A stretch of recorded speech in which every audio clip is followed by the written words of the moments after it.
The most technologically advanced theme park in the world has been announced, and no, it's not Epic Universe. It's Disneyland Abu Dhabi. But there's a problem. There's a grand Disney tradition that might actually be illegal in this park. Let's talk about that on That Park Place.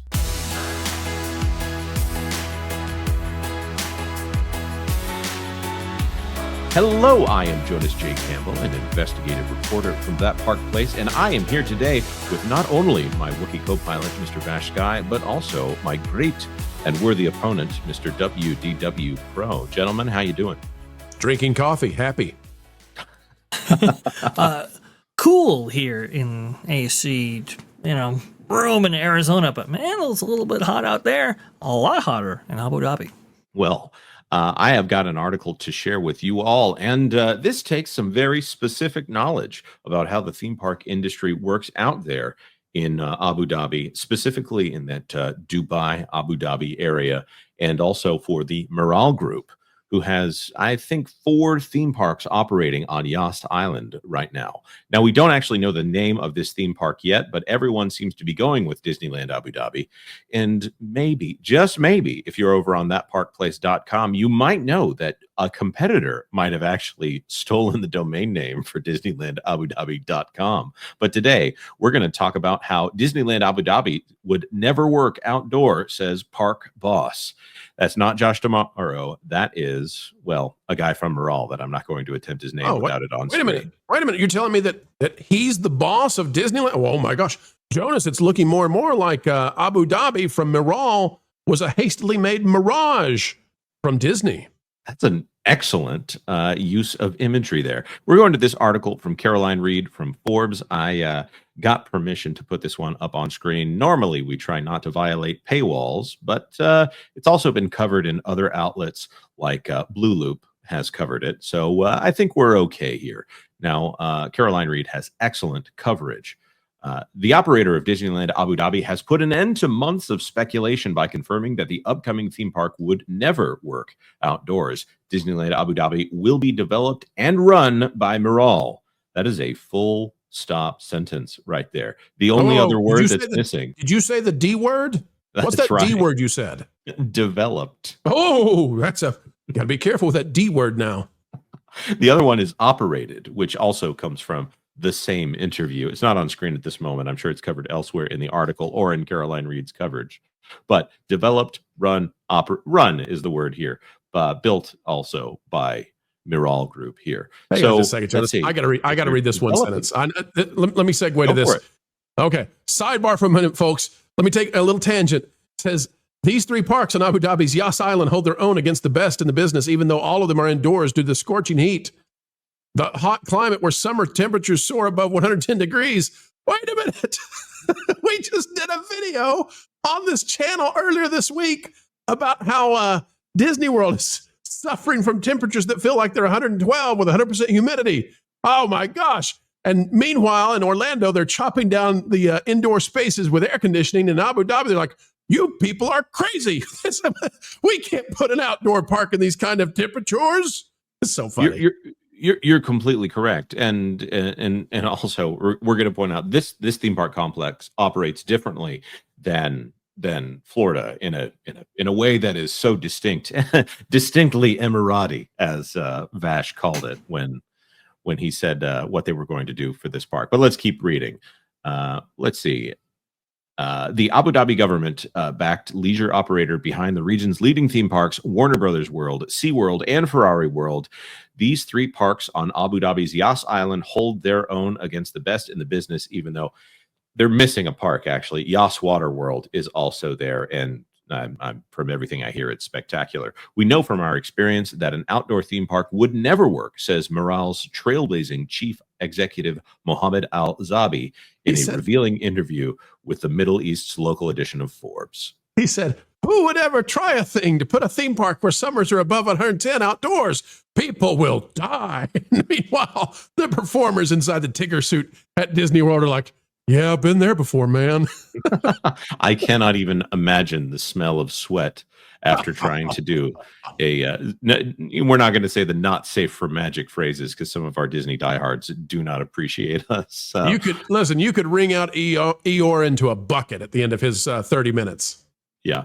The quote here from Al-Zabi, we know for sure that Disney will be hybrid. It will be indoor and outdoor. At this stage, it's too early to decide, but I reckon a good percentage of it will be indoor. This follows the model of some of Miral's existing attractions, such as Ferrari World, where the outdoor roller coasters cover a footprint that is almost as large as the park itself. So if they're zooming you around, they have the option of taking you outside, not necessarily the focus to put you waiting outside in the heat outdoors.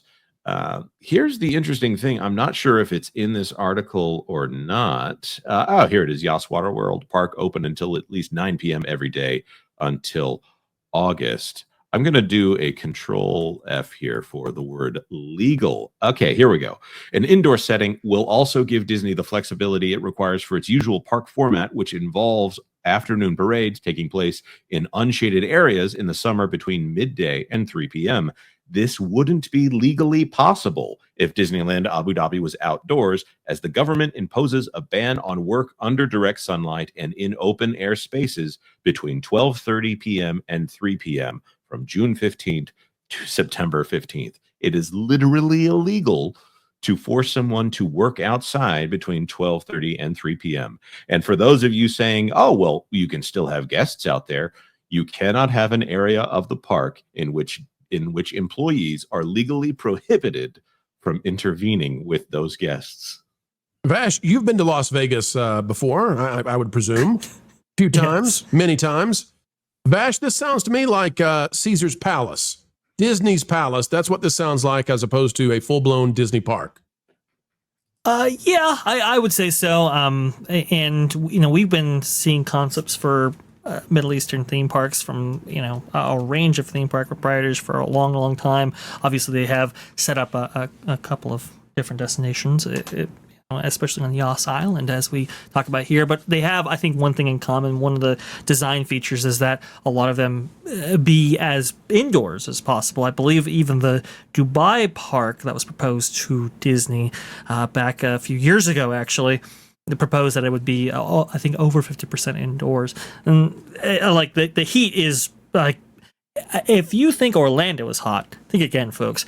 You were looking at, I think, a 10% average increase in terms of the heat index when you compare Orlando to Abu Dhabi. I think the average summer high in Orlando is about 91 degrees. Average summer high in Abu Dhabi is about 103 degrees, and it can get as high as like 129 degrees. So it's a whole new level of hot that you just simply haven't experienced yet. And so it makes sense that they would want to have as much of this indoors, but with that comes additional cost. And I believe, Pro, you pointed out before we actually started recording that the size of this park and how much you'd have to envelop indoors could be a major hurdle, because this thing is supposed to be significantly large, if I'm not mistaken. Well, listen, whenever we hear that it's going to be mostly indoor, that means small. That's what that means, because you just simply cannot perform an indoor park at the same scale as an outdoor park for reasons of cost and energy. I mean, energy consumption,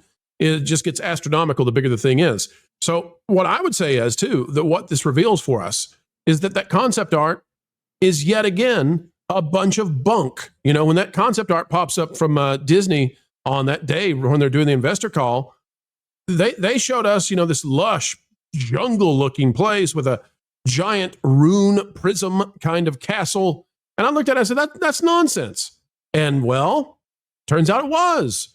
Because if it's all going to be indoor, you can throw away the lush jungle, the greenery, all of that.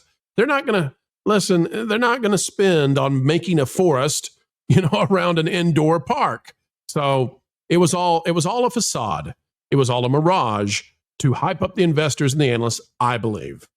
I'm also going to point out one thing, and this can't be pointed out enough, that this is not a Disney resort that they're putting together. This is a Disney park inside of a Miral resort. If you go over to their website right now, if you go over to their website, you can, I don't know if it's dinars or or denari, that is the denomination here, but $245 for 2 park tickets. And it gets you into Ferrari World Abu Dhabi, SeaWorld Abu Dhabi, Yaswara World Abu Dhabi, or the Warner Brothers World out there in Abu Dhabi. And you select the park that you want to go to. So this is not a ticket to a Disney park. This is a ticket that can be used at any number of parks.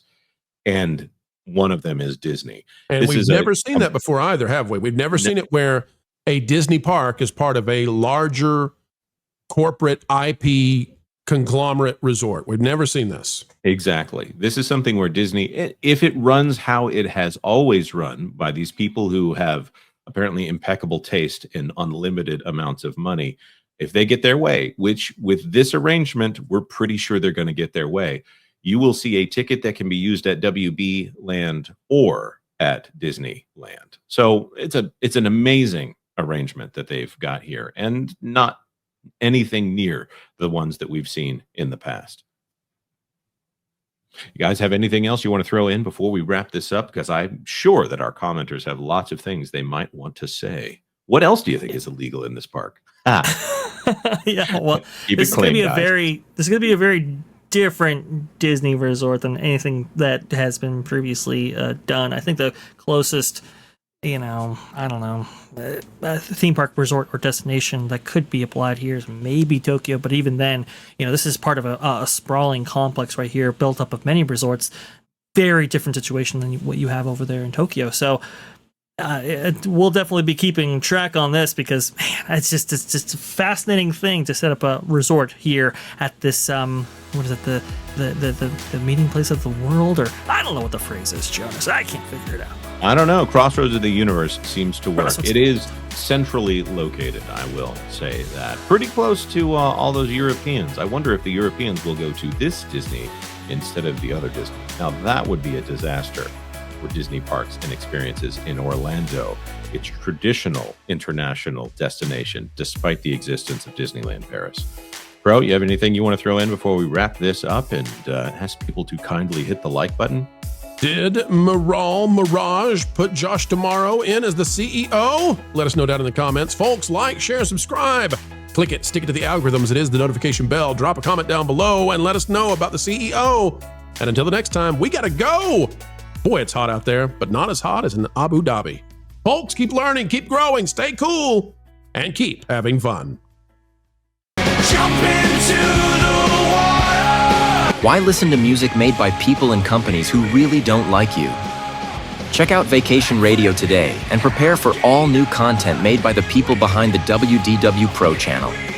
It's the place you need for all the music. That should be fun.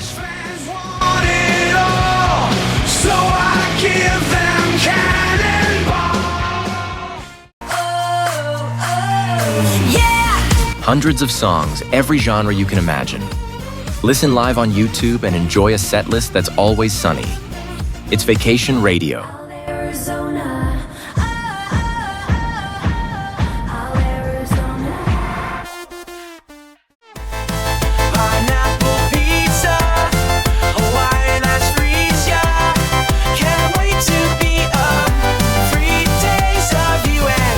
What are you waiting for? Every WDW Pro video has a link to Vacation Radio in the video description. Try it out and subscribe today.